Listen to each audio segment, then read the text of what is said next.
¿Sí mira mi pantalla? Sí, Sí. doctor. Ok, perfecto.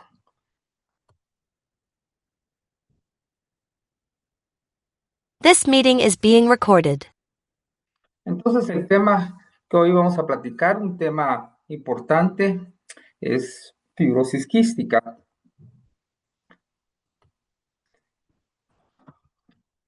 Hace unos años uno no pensaría en que habría algún tratamiento de fibrosis quística. Muchos de nuestros niños en el siglo pasado los vimos morir. Morían algunos antes del año, y si sobrevivían eran antes de los 7 años. En esta diapositiva ustedes pueden ver cómo muchos niños están pidiendo a Dios por un milagro eh, de que exista alguna cura. Y nunca pensamos que si hubiera, no una cura completa, pero sí el tratamiento con los nuevos moduladores para las diferentes mutaciones de fibrosis quística. Y muchos de estos niños que ven aquí, lamentablemente, tanto de infectología y muchos del Hospital Roosevelt y algunos del San Juan han fallecido. Otros tuvieron la oportunidad de recibir los moduladores. Y cambié un poquito mi charla ahora para ustedes, porque ya con el advenimiento de los moduladores, pues es importante que ustedes estén familiarizados. Entonces, los objetivos educacionales es primero la definición, epidemiología, mutaciones, vamos a ver algunos casos clínicos importantes, manifestaciones clínicas, el diagnóstico, los moduladores y lo que es el tratamiento. La bibliografía se las voy a mandar a Francisco, y esta grabación me parece que la más adecuada para nuestro medio es el consenso que tiene el chileno en la revista chilena de neumología pediátrica, tanto de niños como adolescentes y adultos. Este es un paciente, Eric, de 24 años de edad. Tenía 6 meses de edad cuando nosotros lo conocimos en el Hospital Roosevelt, y le hicimos el test de sudor por el método de iontoforesis y nos salió 132 miliosmoles, y un segundo test 144, arriba de 60 miliosmoles por litro, es positivo. Le logramos hacer mutaciones y tenía una mutación delta F508, que es de las más frecuentes, pero era heterocigoto y tenía una 549-99. Y en el cultivo de esputo, se colonizó tempranamente con pseudomonas aeruginosa. En ese entonces, pues, se logró tratamientos en varias ocasiones con ciprofloxacina y tobramicina por vía inhalada. Ya posteriormente, tempranamente, ya presentó bronquiectasias bilaterales y también presentaba sinusitis. Debido a sus exacerbaciones frecuentes, logró llegar a la edad de 23 años y recibir Tesacaftor, que está compuesto por Ivacaftor, un comprimido por la mañana, Tesacaftor 100 miligramos, Ivacaftor 150 miligramos por la tarde, y sus enzimas pancreáticas de 100.000 unidades por comida. Pulmocime, Dornasa alfa, nebulizada diario continuo. Eh, la mamá que está aquí realmente trataba de encontrar generalmente un tratamiento, y le dio cualquier tratamiento antes de que llegara a los 23 años.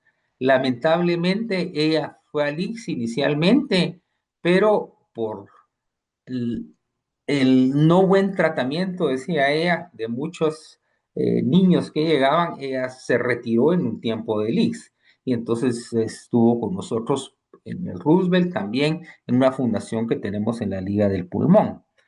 Pero ella no aceptaba eh, que el niño no tuviera el tratamiento adecuado, y no había manera de que lo pudiéramos meter en el programa de LIS, que ellos sí tienen moduladores, o sea, biológicos para este tipo de mutación, y gracias a Dios sobrevivió hasta los 24 años de edad. La única manera que logramos con Eric que tuviera tratamiento fue que él, ya cumplido los 24 años, consiguiera trabajo y luego optara nuevamente por el ICSS, le hicieran nuevamente las pruebas, y para que pudiera recibir este tratamiento, yo que había sido su médico tratante hasta la fecha, tuve que demandar al IX para que recibiera el tratamiento, que es un tratamiento caro de 30,000 quetzales eh, el- al año.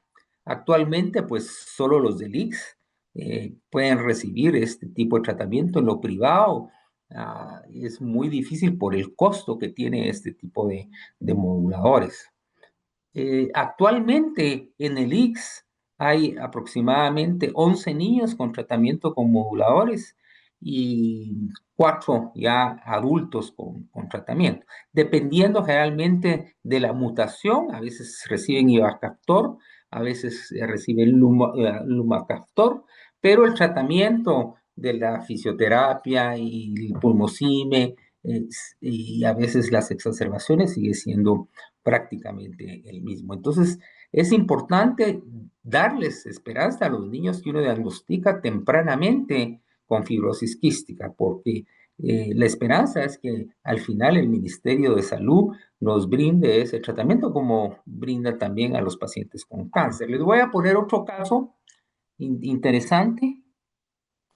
Este es un lactante de 8 meses de edad que se presenta en la emergencia de pediatría con tos y dificultad respiratoria, antecedentes de un hermano que falleció a la edad de 1 año por neumonía. El parto fue por cesárea, no requirió oxígeno al nacimiento, su alga fue de 8 al minuto y de 9 a los 5 minutos. Al examen físico estaba taquipneo con una respiración de 68 por minuto, una saturación de 88%, una frecuencia cardíaca de 140 minutos. Y a la auscultación, pues ya se le auscultaban estertores gruesos bilaterales y también sibilances. En la radiografía de tórax lo que encontramos fue un patrón alveolar en ambas bases pulmonares con sobredistensión y recibió tratamiento con nebulizaciones y una cefalosporina que mejoró al 5 días, se ingresó, pero tuvo un reingreso.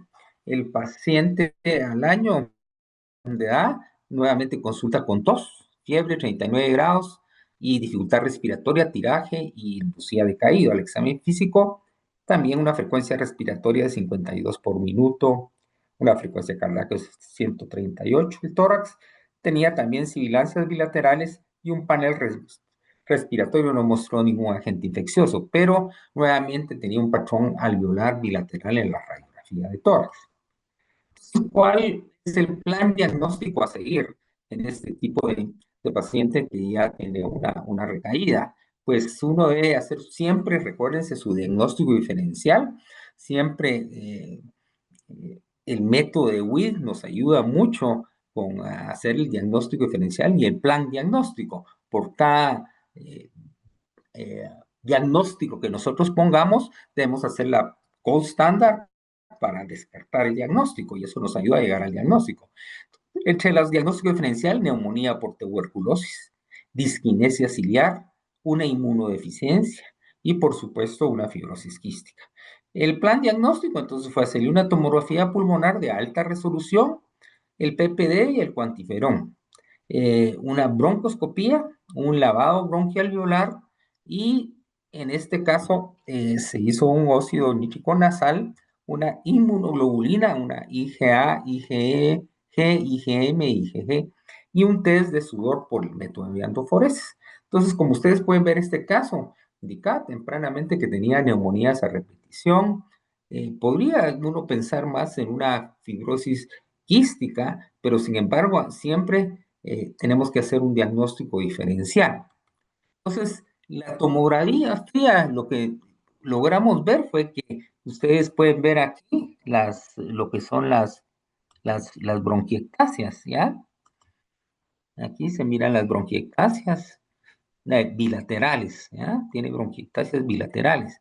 Pero lo sorprendente fue que los cloruros estaban en 45 miliequivalentes abajo de 60 del brazo izquierdo y luego en el 48 miliequivalentes de cloruros en el brazo derecho. Entonces, prácticamente estábamos ante un paciente que tenía toda la sintomatología, pero los fluoros estaban negativos. Entonces, el diagnóstico, habíamos hecho el diagnóstico diferencial. Tanto el PPD, el cuantiferón, las inmunoglobulinas, todo había salido negativo, pero sí la tomografía, como ustedes ven, tiene las bronquiectasias. Y entonces se le hizo un diagnóstico por óxido nítrico nasal y se descartó fibrosis quística, que no tenía los cloruros generalmente positivos, y a pesar de que tiene una buena sensibilidad, pero lo que tenía el paciente era una disquinesia ciliar. Entonces les presento un caso de fibrosis quística clásico y otro que realmente no era fibrosis quística. Entonces siempre tenemos que hacer el diagnóstico diferencial y tratar de llegar al diagnóstico. ¿Qué sabemos entonces nosotros de fibrosis quística? Sabemos que es una enfermedad hereditaria, autosómica, recesiva, que produce por variantes patogénicas que codifica la proteína reguladora de conductasa transmembránica, que nos vamos a referir siempre a ella como CFTR. Y está ubicado en el cromosoma 7, en el brazo largo, entre las bandas 7q y 31. Y a las fechas se han encontrado cada vez más variantes que están relacionados muchas veces con la delta F508, pero la más común que tenemos en nuestro medio siempre sigue siendo la delta F508. Entonces, ahora se habla mucho del defecto de la proteína de CFTR. Entre menos cantidad, como vamos a ver allá de CF, de este R, más sintomatología va a tener. Hay mutaciones que ya se dan a nivel de adultos y nunca les han hecho el diagnóstico. Y va a haber alteración, pues, por la función del canal de cloro, y lo cual va a deshidratar las secreciones de las glándulas exocrinas y de las vías respiratorias, páncreas, intestinos, vasos aferentes y eliminación de sudor con altas concentraciones de cloro y sodio. Veamos cómo es la estructura de la CFTR, ¿ya? De la tensata contrasta reguladora. Entonces,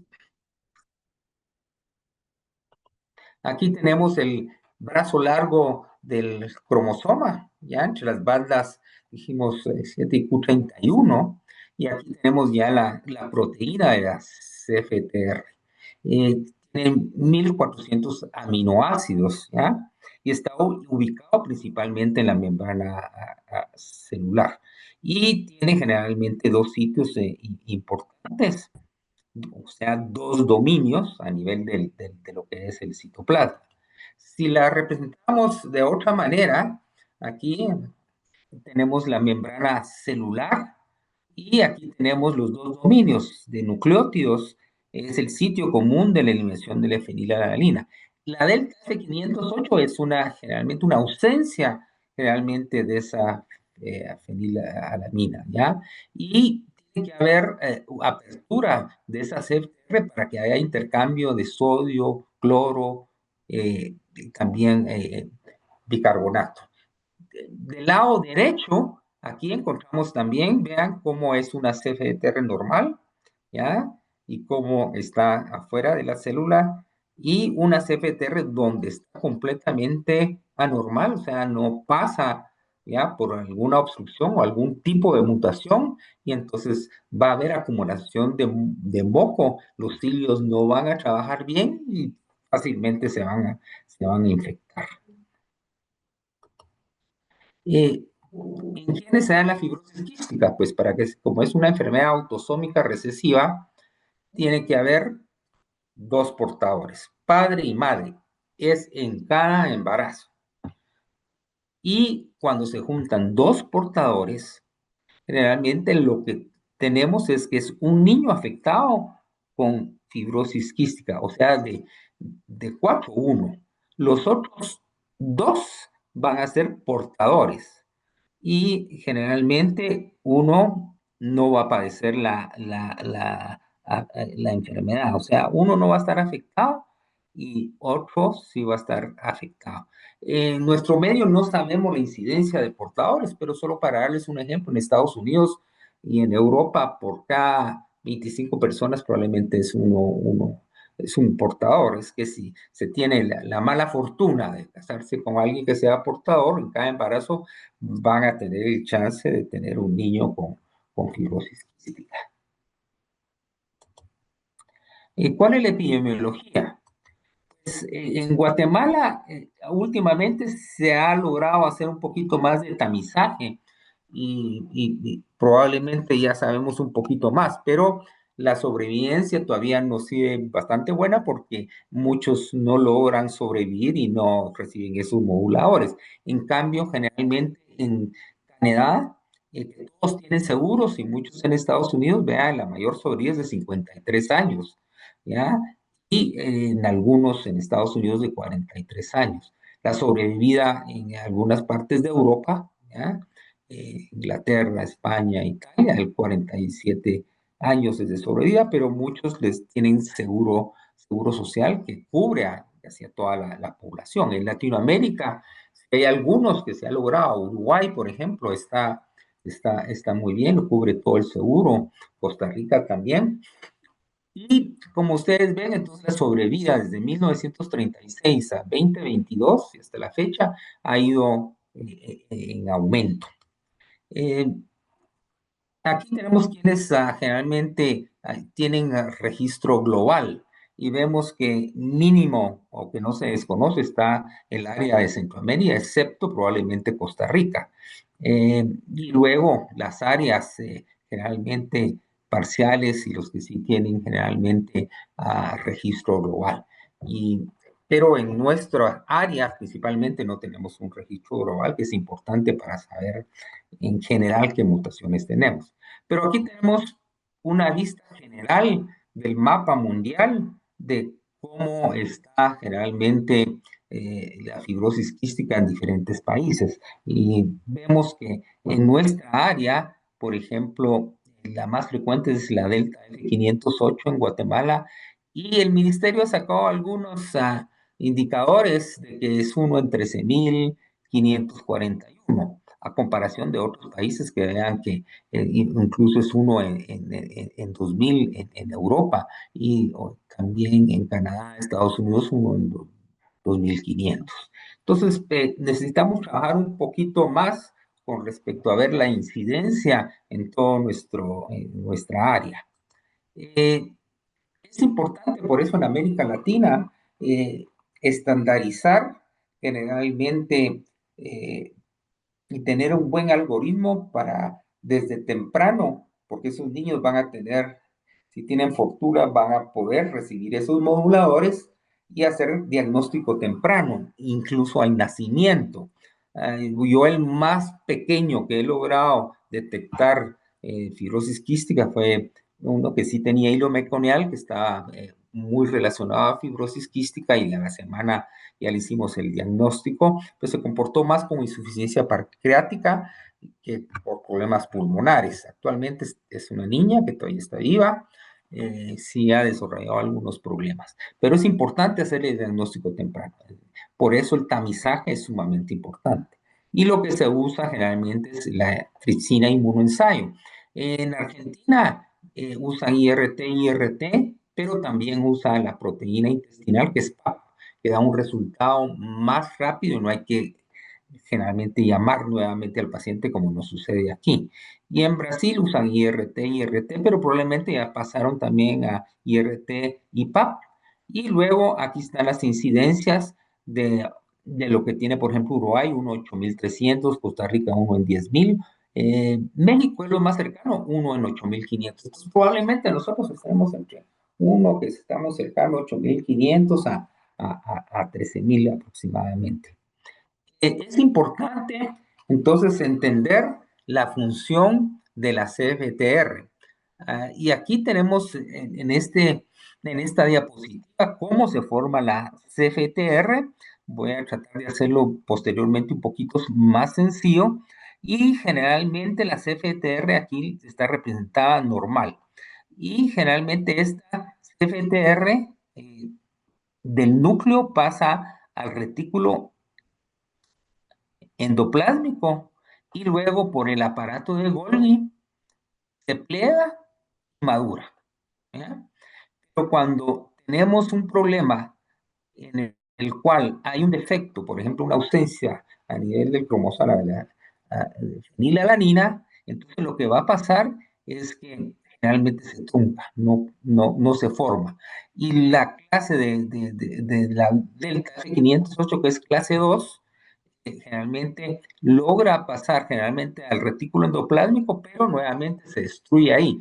Y se destruye porque no se pliega. Ahí les voy a mostrar a qué me refiero con plegamiento. Y así tenemos las diferentes clases. Entonces, ¿cómo se fabrica la CFTR? Por el canal de cloro de CFTR permite que la sal y el agua entren y salgan de la célula, manteniendo hidratada la superficie de las vías aéreas. La proteína CFTR madura se traslada a la superficie celular donde funciona como un canal de cloro. La proteína CFTR se informada, se pliega y luego el ARN es una copia de ADN y el ADN proporciona instrucciones esenciales para producir esa CFTR. Yeah. Una de las cosas en la que hemos platicado en muchos congresos y se han hecho muchos estudios actualmente es que han salido muchas variantes, o sea, heterocigotes relacionados a fibrosis quística y que se representan ya en adultos, pero se representan atípicamente y no sabíamos cuál era la razón por qué algunos, por ejemplo, en lo que nosotros vivimos en el siglo pasado, tenían insuficiencia pancreática y tenían neumonías a repetición y fallecían. Y aquí está representado generalmente que si uno tiene 0% de la CFTR, generalmente va a tener insuficiencia pancreática, va a tener neumonías a repetición. Y así vamos progresivamente. Si hay 5%, si hay 10%, si hay 30% de CFTR, si hay 50%, menos. Entonces, de eso, o más, perdón, va a depender de la sintomatología que se presente. Entonces, hay pacientes que medio funciona esta CFTR y entonces viven un poquito más, pero se representan posteriormente. Entonces, sabemos que va a depender generalmente de la cantidad de CFTR que se tenga de esa proteína y que esté funcionando, más que todo la funcionalidad. Aquí tenemos generalmente las clases de mutaciones.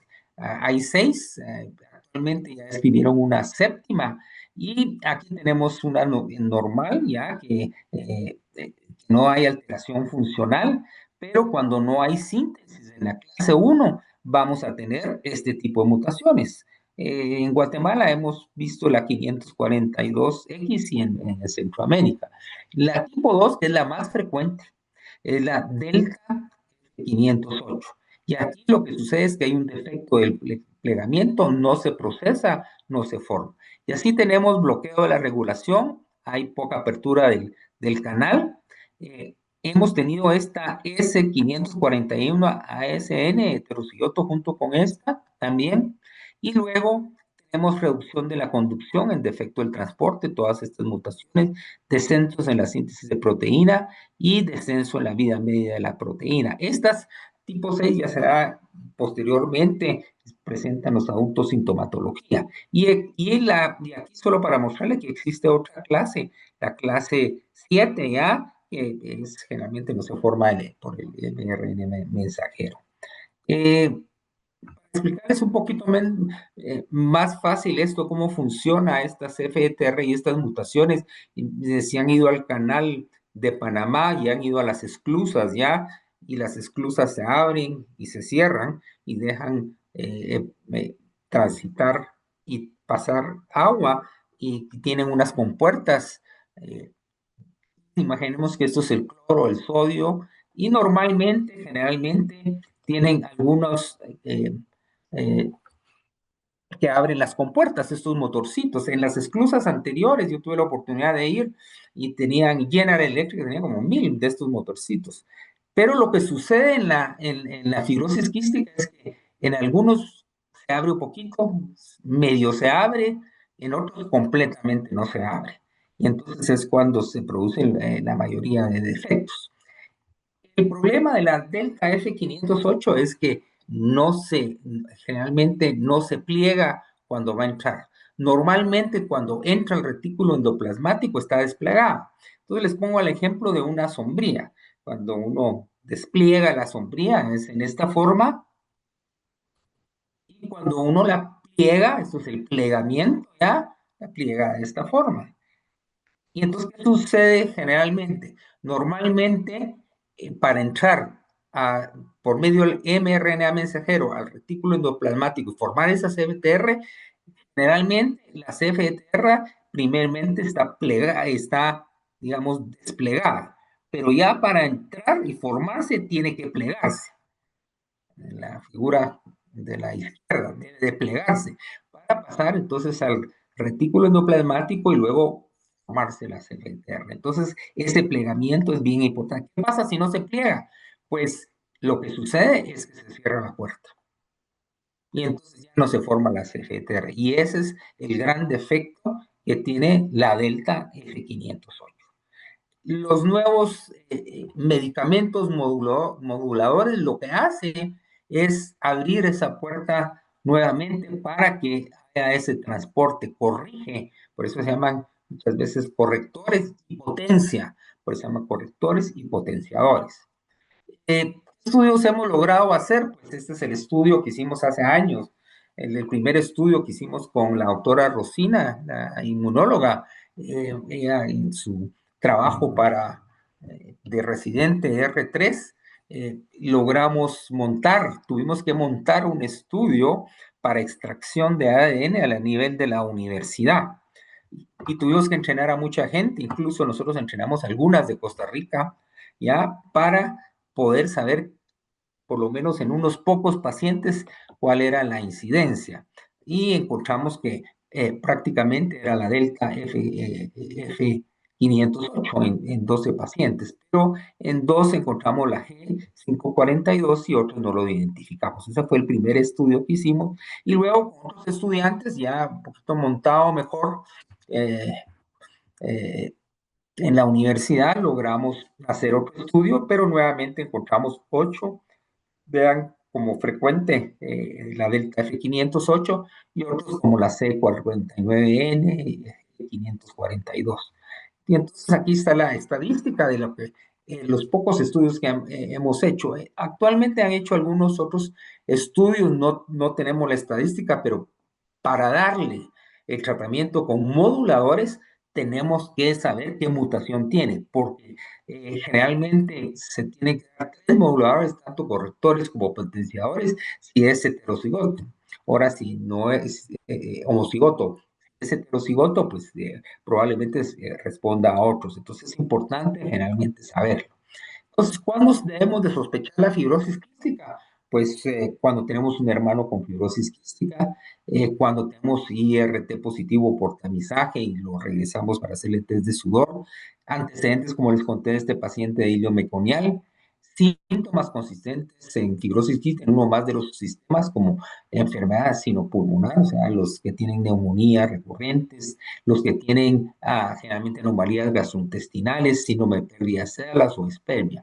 Hicimos otro estudio en Jalapa con otro estudiante en su tesis y muchos niños desnutridos que los habían puesto como un síndrome metabólico y todo, resultaron que tenían fibrosis quística. Entonces, en muchas áreas donde la desnutrición, recuerda que todavía estamos arriba del 40% de nutrición, hay que pensar también porque estos niños lucen muchas veces como una desnutrición.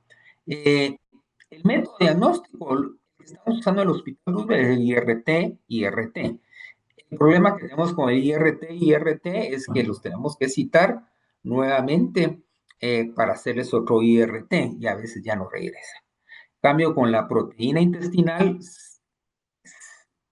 solo se necesita hacer una. Y luego van al test de sudor y se hacen 2 tests. Ya se puede hacer un test que sale positivo, se puede citar a las par de semanas ya y hacerle otro test para confirmar el diagnóstico. El test se hace por método de iontoforesis, ya, por Gibson y Cook, y hay actualmente para adultos también se está haciendo estimulación con beta-adrenérgicos que aún no está bien estudiado para niños menores de 12 años. Y luego la secuenciación del ADN que nos da generalmente el diagnóstico. Hay pacientes, y sucede mucho en Europa, en el cual no da valores fronterizos y tiene sintomatología, pero no está bien definido si es o no fibrosis quística y tiene algunas mutaciones relacionadas. Entonces se puede hacer NPD, que es diferencia potenciales nasales, o IMC, que es corriente intestinal. Así están diagnosticando en Europa y en muchas partes de Norteamérica y Canadá. Entonces, el diagnóstico del recién nacido, como ustedes ven, es importante. El programa que se tiene a nivel nacional de realmente hacerles IRT y luego también, pues, también les hace para hipotiroidismo. Eh, y en lo privado muchas veces el tamizaje. Por eso es tan importante el tamizaje y detectar tempranamente. Si uno tiene IRT, IRTA, depende del corte que estén usando positivo, debe ir al test de sudor, 2 test de sudor. Aquí solo les puse las ventajas y desventajas de cada uno de las detecciones a nivel del clivaje neonatal, ¿ya? El mejor, por supuesto, va a ser el IRT-DNA, porque ahí de una vez extraen el DNA, pero la ventaja es que tienen de una vez la mutación. Y luego está el IRT, aquí el de abajo, IRT-PAP, que generalmente es la proteína intestinal y no tiene que ir a otro test. Nosotros en el Roosevelt, pues hacemos IRT y IRT. Y aquí están las ventajas y desventajas de cada uno. Eh, las ventajas cuando se hace IRT-DNA, aumenta la sensibilidad y permite generalmente de una vez saber cuál es el genotipo, facilita darle tratamiento temprano con los moduladores y no está uno pensando en que generalmente esos pacientes tienen o no tienen. Si desde un principio tiene un IRT ya tiene uno la mutación, que si es relacionada a fibrosis quística, pues uno puede darle tratamiento generalmente temprano. Eso facilita mucho. Este es el diagnóstico que nosotros comenzamos a hacer en el Hospital Roosevelt ya en el siglo pasado, fue por el método de iontoforesis.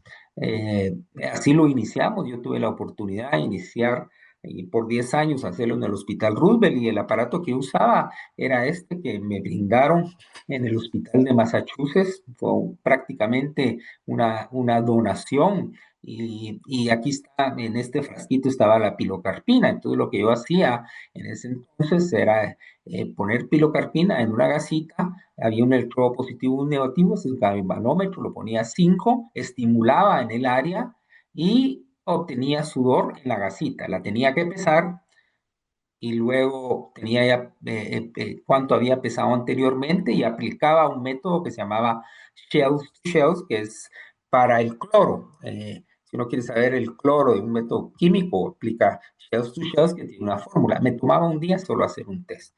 Luego ya salió el Macroduct, que es el que se usa actualmente, en el cual se hace ya directamente y pasa el sudor a este relojito y solo se mide el cloro generalmente eh, en la máquina, ¿ya? También tuve oportunidad de usar en el Hospital Roosevelt, no el MacroDuct personalmente, pero sí el Nanoduct, porque teníamos problema de, eh, de que la cantidad a veces para los niños era mucho mayor con el macroduct y cambio aquí se necesitaba muy poco. Y esto me daba el dato completamente. Esta también fue una donación de alguien que lamentablemente murió después de fibrosis quística, no logró el trasplante pulmonar porque no había moduladores en ese tiempo. Entonces, esas son las metodologías que existen actualmente. Pero esta, solo para que la conozcan, es la beta adenógica también, que lo que se hace es que se inyecta un beta 2 y por medio de una computadora mide cuánto de sudor y se puede detectar la diferencia entre un niño normal y uno con fibrosis quística. Eso está todavía en estudio. En la presentación de algunos trabajos conocí a un autor cubano, ¿ya? Porque los cubanos normalmente se las tienen que espantar porque no tenían ninguna metodología en el siglo pasado. Y entonces él lograba por medio del sudor y después fue reportado, recuerdo, en un texto de neumología, la cantidad de cristales, viéndolo al microscopio a diferencia de los normales. Pero eso era muy laborioso y se necesitaba mucha experiencia. Esto no lo vamos a ver. Bueno, eh, evidencia de disfunción de CBTR, pues con 2 test de cloruros en sudor que estén elevados, dos mutaciones causantes de la enfermedad y esto no lo logramos hacer aquí en Guatemala, incluso en Centroamérica no sé que lo hagan, diferencias potenciales a nivel nasal. Cuando hablamos de manifestaciones clínicas, acuérdense que es el 80% del diagnóstico. Es importante ver si tienen dedos hipocráticos, si hay aumento del diámetro anteroposterior del tórax, cuando tengan sibilancias recurrentes a la auscultación que no ceden y que recurren tempranamente, piensen también en fibrosis quística, signos de neumonía a repetición, bien importante. Sinusitis, hemos tenido un par de niños en el cual tenían sinusitis, tenían pólipos y no tenían ninguna otra sintomatología y tenían una fibrosis quística. Este signo de arrugamiento de las manos tempranas para la inmersión de agua, ese es un signo interesante que se llama wrinkles on the hands, que es, eh, ahí les voy a mostrar posteriormente en qué consiste. Pero este es un niño que tuvimos en el Hospital Roosevelt, vea cómo prácticamente nacen bien, pero vean, de ahí ingresó al intensivo, tuvo varias complicaciones, tuvo pseudomona, tuvo Klebsiella y todo se desnutrió y era un niño con fibrosis quística para un ventilador. Lamentablemente, él sí falleció. Entonces, por eso es importante el diagnóstico temprano para brindarle el tratamiento adecuado. Como les dije, los dedos hipocráticos, ya, bien importante verlos los dedos. Una manera fácil de verlos es cuando están en la consulta externa o en la emergencia. Esto Tausi lo describió en Tucson. Y pónganle los dedos índices y siempre tiene que haber un diamante en medio. Háganselo ustedes mismos, ¿verdad? Cuando yo veía la consulta externa del Hospital Roosevelt, sí me encontraba, yo hacía siempre ese signo, pero hay cierta población aquí en Guatemala del altiplano que sí tiene un poquito las uñitas hacia abajo, entonces a veces se confunde uno, ¿ya? Pero sí está escrito que si ya se pierde esta angulación, ya comenzó a tener dedos hipocráticos. No solo en las manos, revisen también los pies. Vean el diámetro, una niña con fibrosis quística también, antero-posterior, ¿ya? Ella se presentaba también con sibilancias. Vean que está aumentado, y se mira como el tórax hiperinsuflado. A la palpación va a haber aumento de la resonancia. Y esto generalmente es en lo que se llama wrinkles on the palm, es arrugamiento de las manos. Y entonces ha sido descrito, ¿ya? Y actualmente yo sí lo hago muchas veces, por lo menos en mi interrogatorio, siempre les pregunto, mire, cuando veo a algún paciente, mire, generalmente se le arrugan las manos cuando va a una piscina, pero inmediatamente. Y algunos papás dudan, ¿verdad? Y otros dicen, no, tarda. Normalmente debe de tardar. Cuando hay esa hiperhidrosis, generalmente se arrugan rápidamente. Y entonces, si uno puede hacer incluso la prueba, meter las manos durante 10 minutos al niño y ver si rápidamente se arrugan. Y es otra cosa que puede ayudar en el diagnóstico. Se han estado haciendo estudios en áreas rurales, en escuelas, y entonces hacen esa prueba, pues, y los que hacen pruebas los examinan mejor, les hacen test de sudor y ven si realmente, ¿ya? Pero es otra manera de... La fibrosis quística ya produce problemas a cualquier órgano, ya a nivel pulmonar, pues las bronquiectasias, a nivel, ¿cómo se llama?, del hígado, una colecistasis, va a producir diabetes mellitus a nivel del páncreas, va a producir infertilidad realmente en los adultos, una rinosinusitis con pólipos, va a también tener pruebas de, ¿cómo se llama?, con el test de sudor positivas y va a haber mucha sudoración, van a perder muchos electrolitos y a nivel del intestino pues está relacionado con lo que es la iliomeconial y existe una obstrucción distal del intestino que pueden hacer estos pacientes. Las siglas pues, se la ponen para uno no se le olvide de Dios. Yo solo he tenido esta paciente que tuvo hilo meconial, que se desapareció y un día la volví a encontrar y estaba hospitalizada porque la habían operado por esa obstrucción realmente distal del intestino. Entonces, siempre es un problema, vean, multisistémico actualmente, que ataca varios órganos. Por eso es importante hacerles también pruebas eh, para ver si no tienen diabetes estos pacientes. Ahora, a nivel respiratorio, es importante que siempre tomemos la saturación. Podemos hacer una test de marcha de 6 minutos, la radiografía simple de tórax, pero es más importante la tomografía de alta resolución. ¿Por qué? Porque hemos detectado niños menores de 1 año haciéndoles un ataque. Normalmente lo que va a encontrar uno en la tomografía en un niño pequeño es que está afectado los dos lados, no solo uno por las bronquiectasias. Y luego la espirometría. La espirometría hay que medir el FEV1, la capacidad vital, y ver cómo se está comportando, ¿ya? Importante, porque muchos de estos niños van perdiendo principalmente el volumen y el esfuerzo respiratorio en un segundo, y luego estos niños, si baja a menos del 50%, aunque uno les dé moduladores, no va a revertir. Estos pacientes van a trasplante. Gracias a Dios, los trasplantes debido a estos moduladores que revierten muchos de la sintomatología, ¿ya? Y menos infecciones. Hemos visto ya menos trasplantes pulmonares, ¿ya? Y luego está, que no lo hacemos aquí, el índice de aclaramiento pulmonar. Esta es la ventaja que tiene, que se puede hacer en recién nacidos o niños pequeños que solo tienen que respirar a un volumen tidal y se puede ver una gráfica. Aquí no lo tenemos tampoco, ¿ya? Hay que incluir aquí es TAC de senos, ¿no? TAC es de senos para ver si no tiene generalmente pólipos. Entonces, el índice de aclaramiento pulmonar es esta maquinita ya que nos mide el índice, vean que es a un volumen tidal y eso nos puede detectar tempranamente si tiene algún tipo obstructivo y entonces hacerle una tomografía, hacerle test de sudor. Actualmente no lo tenemos aquí en Guatemala.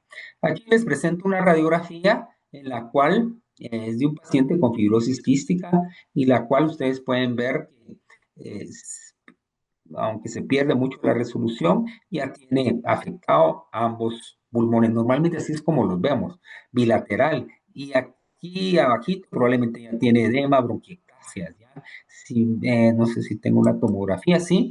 Si tomamos una tomografía, ya vemos aquí las bronquiectasias ya bilaterales. Al principio son cilíndricas y después pueden ser saculares. Importante hacer el diagnóstico temprano, porque ya media vez tiene esa afección, demos lo que le demos, o los moduladores, no va a ser reversible, ¿ya? No va a ser. Entonces, entre más temprano lo hagamos, mucho mejor. Si no podemos los moduladores, por lo menos darle el tratamiento y la fisioterapia es sumamente importante porque ellos lo que no es como que no les vibra el tórax y ellos acumulan flema, ¿ya? Y se infectan. ¿Ya? Porque no tienen esa CFTR, está funcional. Entonces, importante hacer diagnóstico temprano. Eh, los agentes, pues en medio cultivo es importante cuando uno sospeche fibrosis quística comunicarse con el laboratorio, porque si no les van a decir flora normal o que les hagan en el agar que ustedes están pensando, ¿ya? Y recuérdense que para, por ejemplo, para Pseudomonas es agar McCormick y en Staphylococcus aureus es agar sangre, pedir siempre el cultivo y decir que tiene fibrosis quística. En muchos lados iniciaron haciendo broncoscopías, lo citaban cada tiempo y luego hacían cultivos. Actualmente se hacen generalmente, si no da esputo, se puede nebulizar con solución al 3 al 5% y ver si saca el esputo, si no se puede hacer un hisopado, pero deben de especificar ustedes, ir al laboratorio o con el infectólogo, platicar de que le hagan generalmente que es un niño con fibrosis quística y que investiguen. Eso es bien importante. Este protocolo lo he presentado yo durante muchos años y lo he ido modificando porque era el que más sobrevida tenía, ¿ya? Y es importante que al efectuar diagnóstico, pues se haga una tomografía, si no hay una tomografía, una radiografía. La fisioterapia es sumamente importante. Siempre broncodilarlos. Si uno no tiene dormasa alfa, se puede usar solución salina. Ahora ya venden al 3 y la puede uno hacer al 5. Hay un estudio SHIP que se llama, que ha visto que no hay ninguna diferencia significativa con la dornasa alfa, que a veces es cara, ¿ya? Que es el pulmozyme. Pero es bien importante que el micronebulización sea tipo PARI. No puede ser un nebulizador normal muchas veces para este tipo de, principalmente para la dornasa, porque la partícula tiene que ser mucho más pequeña, o sea, no ayuda mucho el tamborcito normal, sino que tiene que ser un tipo PARI. La mayoría están en PARI, cuesta a veces conseguirlos, ya antes había más fácilmente, pero a veces cuesta conseguirlo, ya ven el nebulizador con el PARI. El cultivo debe ser cada 3 meses o 4 meses, ahora ya no tanto la broncoscopía, sino que el esputo. Y el antibiótico, si ya conoció con pseudomona, debe recibir tobramicina. La tobramicina viene para nebulizar cada 12 horas, se da por aproximadamente 21 días y muchas veces hay que acompañarla casi siempre con el antibiótico. El chaleco percusor, hemos tenido experiencia con algunos chalecos que nos han donado. El único problema que yo siempre vi con el chaleco precursor es que los niños se aburren, ¿ya? A veces ya no lo quieren, ¿ya? Y entonces hay que enseñarles a ellos, a las mamás, a cómo hacer la terapia pulmonar. Son las mamás, a veces los papás, a veces los niños, a veces reacentes, pero es importante la terapia. Y las enzimas pancreáticas es bien importante darlas en las 5 comidas. Eso es bien importante para que haya una buena absorción, porque es como tratar a un desnutrido, necesita bastantes calorías. Las vitaminas también son importantes. La citromicina tiene dos funciones, ¿ya? Erradica un poquito mejor la pseudomona y generalmente es un inmunoregulador, ayuda un poquito a la inflamación. Los esteroides no sirven para nada en estos casos, a menos que tuviera asma también. El reflujo gastroesofágico hay que también pensar en ello y la terapia que mencionamos con moduladores. Eh, ¿Qué cambios han habido actualmente según las guías? Es que las frecuencias de las visitas para niños mayores de 6 años se hacen cada 4, cada 6 meses. Se añade generalmente la vacuna con el BCR, el virus incisional respiratorio y el COVID es bien importante. Pruebas de función para niños mayores de 6 años.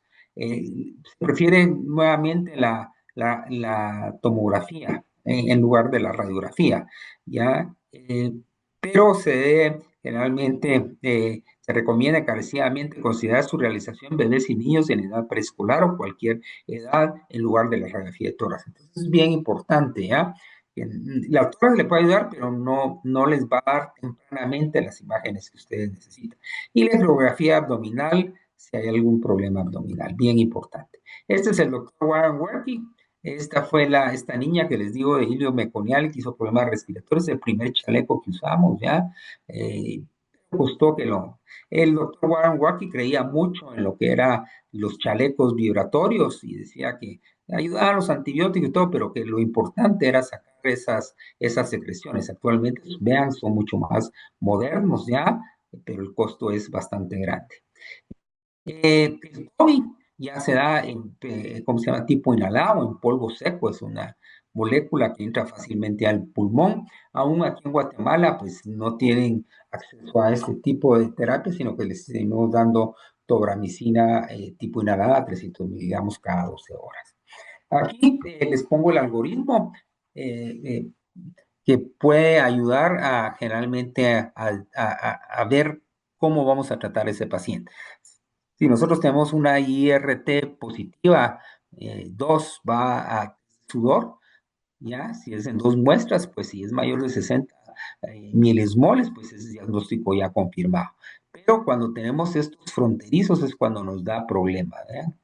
Generalmente 30, 59, hay que hacer un estudio genético ampliado y si solo es una variante alta sospecha, hay que seguir.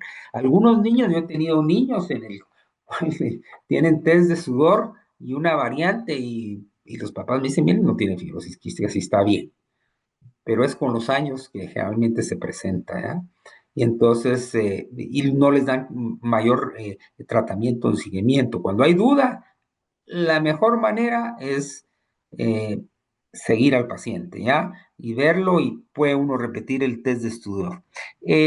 Uno puede hacer otras cosas como realmente el ISM, medición intestinal, cuando tiene duda y la diferencia de potenciales nasales, pero, por ejemplo, en Chile no está disponible, en Latinoamérica no está disponible, en Guatemala no está disponible. Pero es importante generalmente descartar la fibrosis quística. Si tiene menos de 29, se descarta el diagnóstico definitivamente. Los valores, como ven, han cambiado, con los años han cambiado un poquito.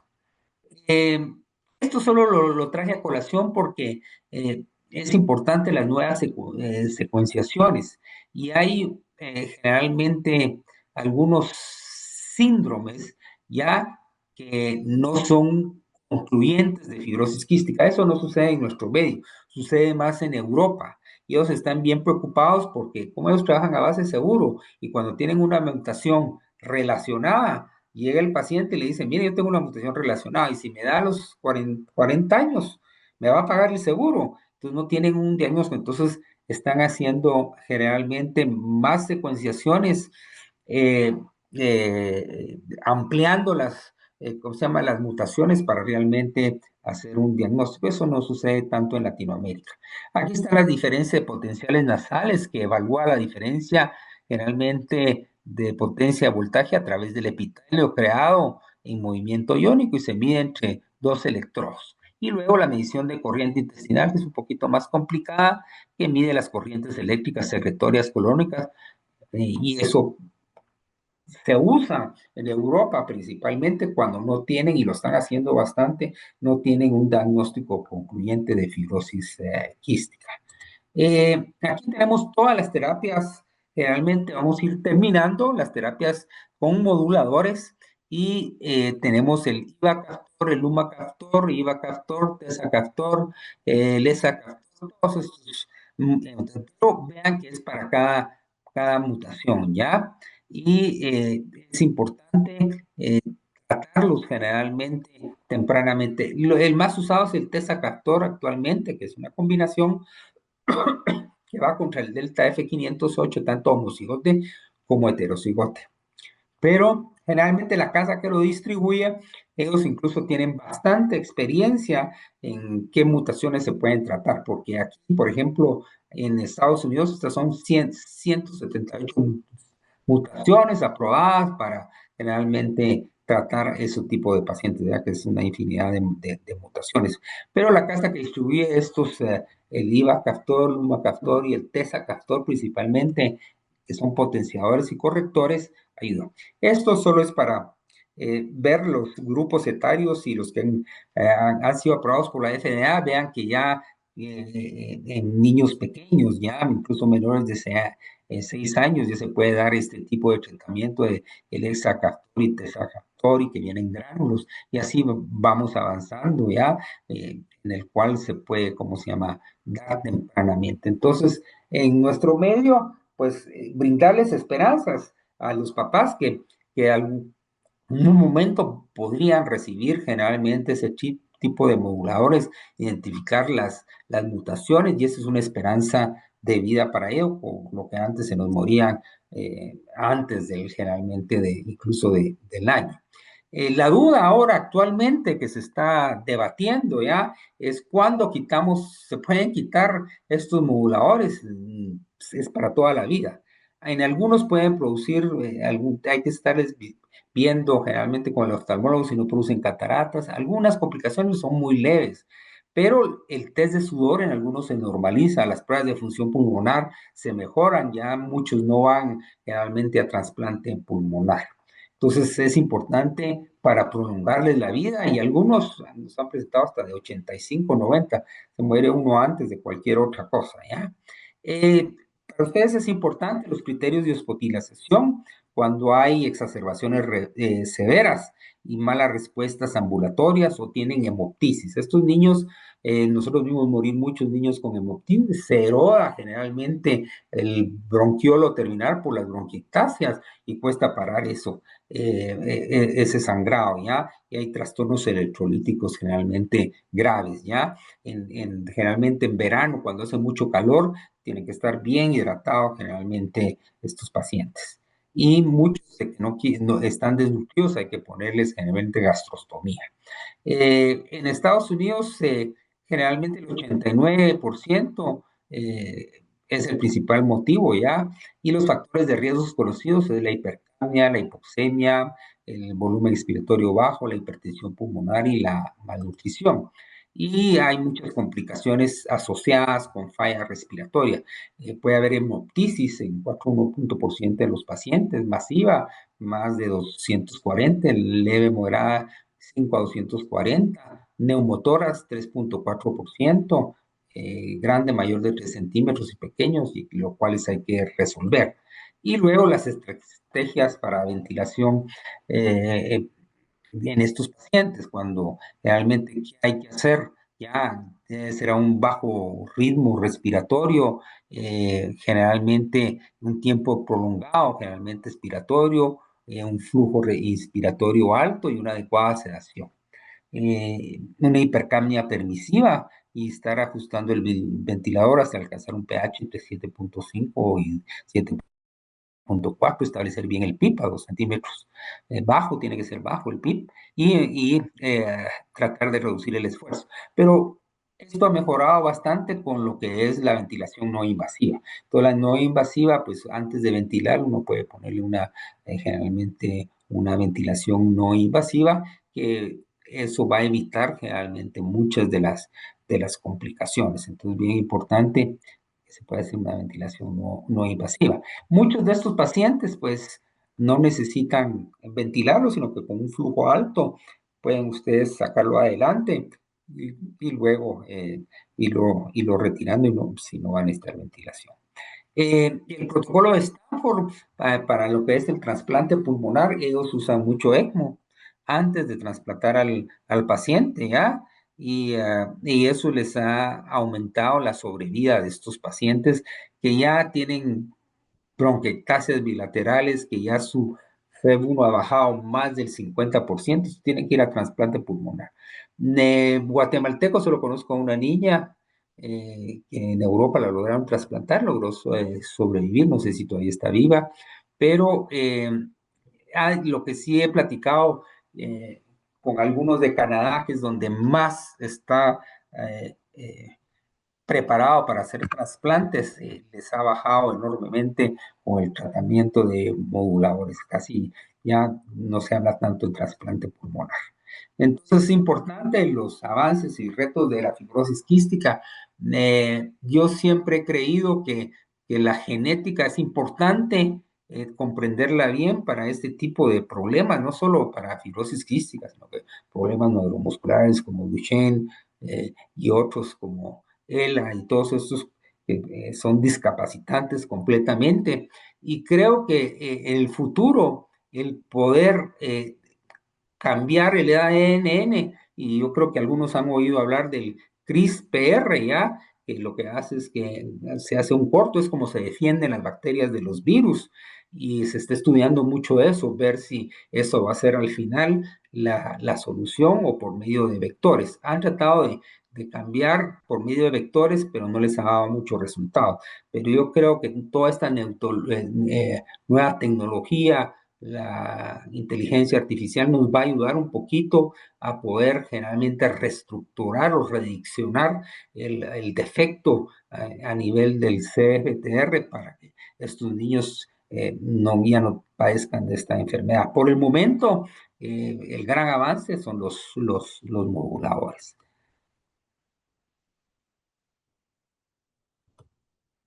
Con esto terminamos. Aquí está la Asociación de Fibrosis Quística. Esta es la doctora Chan, esta es la que ha escrito mucho los problemas pulmonares, principalmente los infecciosos prolongados a nivel pulmonar. Está el doctor Collins, que ha venido a dar muchas pláticas. Está el doctor Bush, está Soto, eh, eh, el hijo. Y hay otros que han ayudado mucho también a lo que es la fibrosis quística, ¿ya? Y con eso terminamos.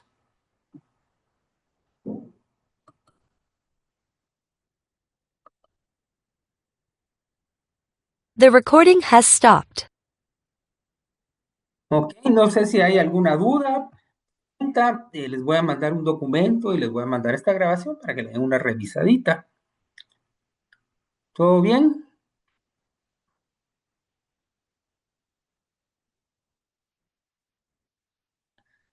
Ok, bueno, Pregunta, sí, Ashley. solo hemos tenido, bueno, tuvimos un paciente en intensivo de, ay, ¿cuánto tenía? Como 14 años, 15 años, que desde chiquito lo empezaron a investigar de fibrosis quística, pero nunca tuvo nada positivo y Ujú.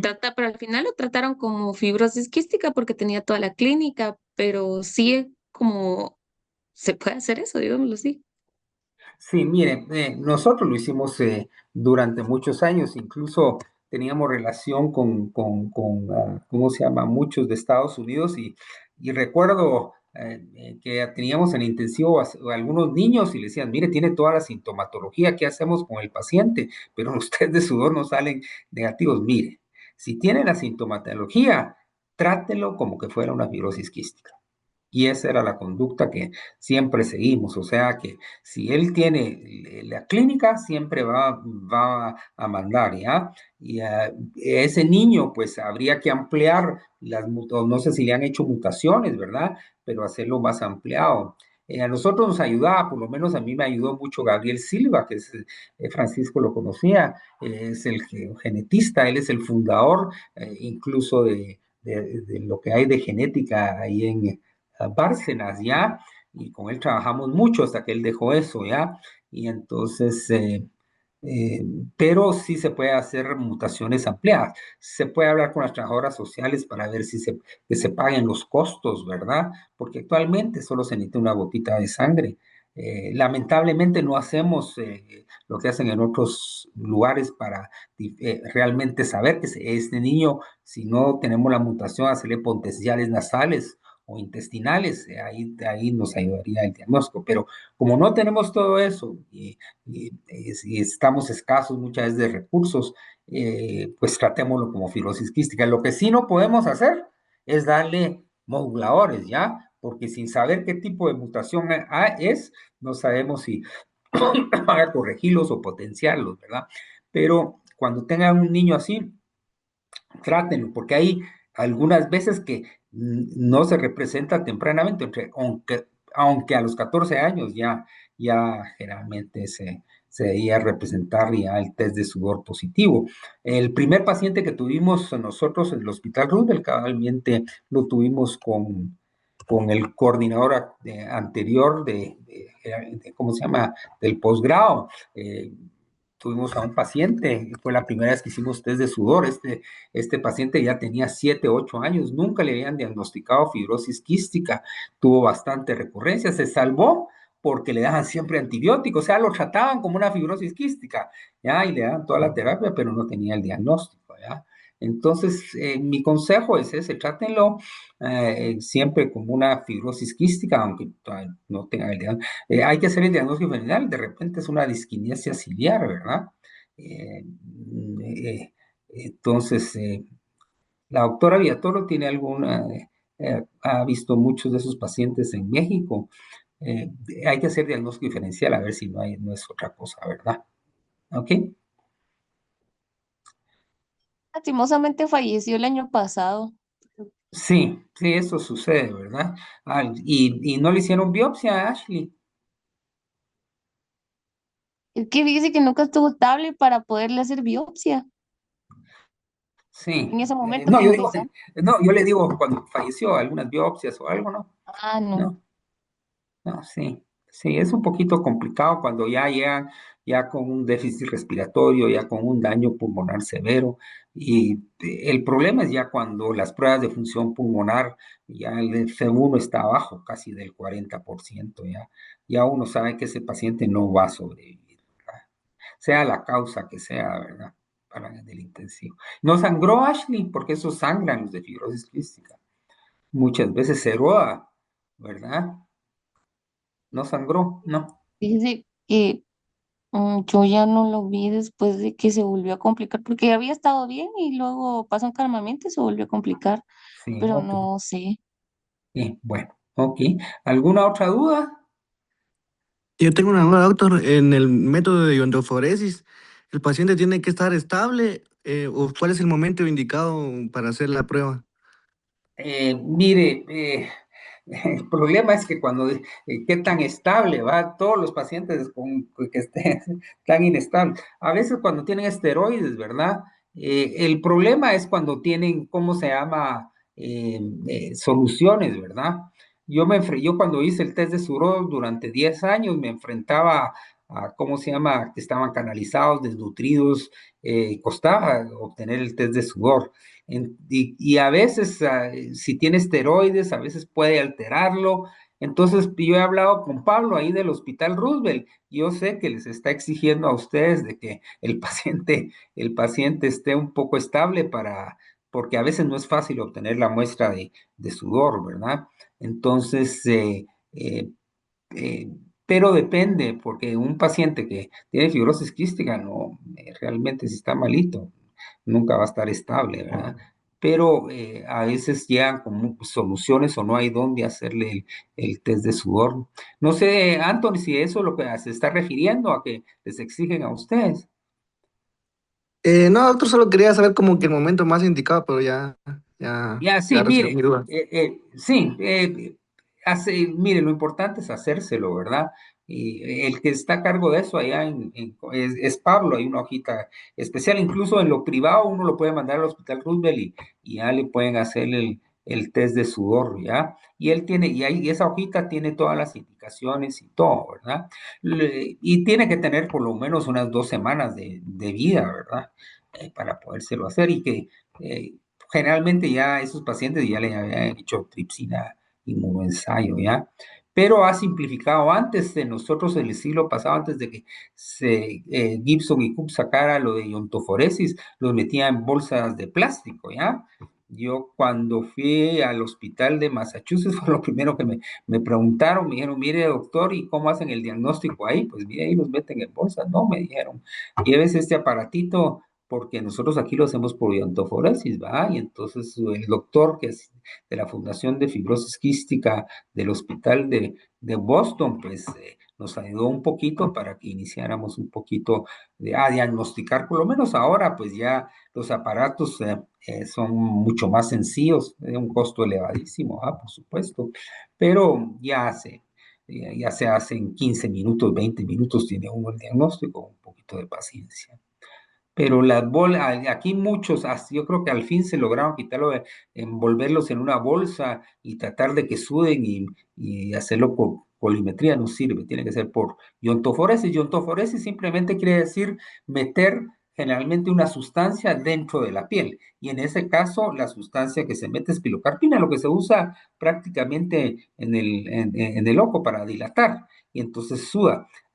A veces, si están desnutridos, cuesta un poquito realmente conseguir el sudor, pero si no, se cita a los 3, 2 meses y se tiene la sospecha, ¿ya?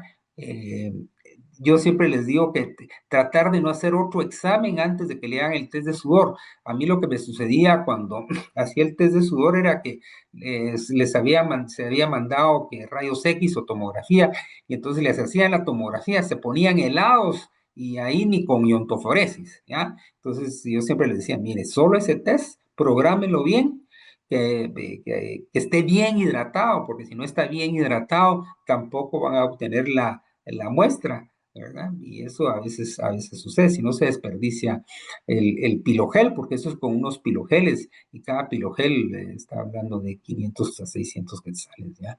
Entonces, sí se tiene que, por eso a veces piden ciertos requisitos y que lo más estable que se pueda, ¿verdad? Lo más estable. ¿Ok? ¿Alguna otra duda? Bueno, yo les agradezco su atención, principalmente a Francisco, y cualquier duda, siempre, ¿verdad? Ahí estamos en pregrado, cualquier. Sí, yo ahorita lo transformo, le mando a usted, ¿cómo se llama? La copia y el documento. Pasen feliz noche. Nos vemos, se cuidan. Gracias, doctor. Gracias, doctor.